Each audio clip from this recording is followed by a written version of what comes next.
One might have called it love at first sight, except that when Marie and Ralph met, Marie was blind. Those who had known him before they got together marveled at the mutual attraction, noting that neither was the other's type. But the attraction persisted, and the relationship blossomed. In fact, Marie's blindness brought the two closer than they might ever have been otherwise. You see, Ralph became Marie's eyes. The day Ralph moved in, folks began talking. Marie, characteristically independent, blind or not, scarcely required the attention Ralph was heaping on her. Ralph, a confirmed loner, was not at all given to the sort of selflessness which he now demonstrated toward Marie. And still Ralph stayed by Marie's side day and night, and Marie's reliance on Ralph appeared genuine. No matter how familiar the surroundings, he would gently guide her from place to place.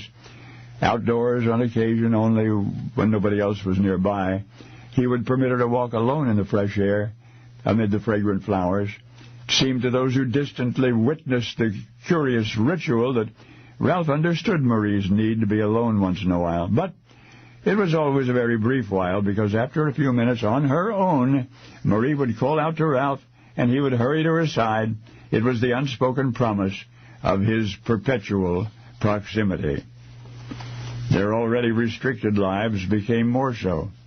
As Marie's arthritis worsened, she rarely complained, but it was hard to hide the pain.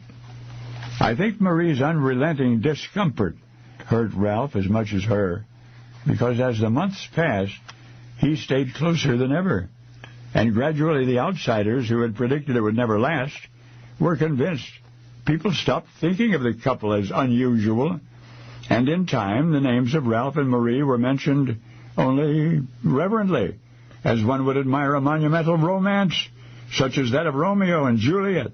So how it was often wondered, how could such a profound togetherness end any other way but sadly? And yes, one starry evening in the autumn of 1982, Marie's sightless eyes closed for the last time. A merciful release from her suffering, said some, but Ralph's suffering had only begun.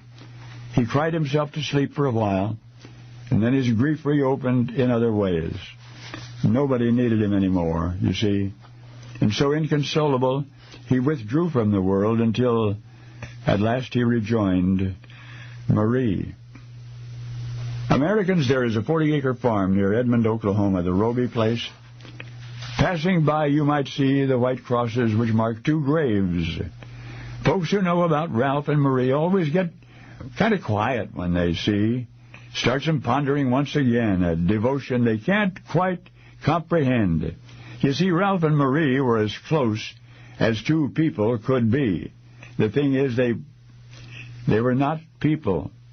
Ralph, the constant companion who became Marie's eyes, was a sheep. And blind Marie, who shared her stall and her pasture and her every moment with a little lamb, Marie was a Shetland pony. Some say sentiment is the province only of humankind. Well, now you know the rest of the story.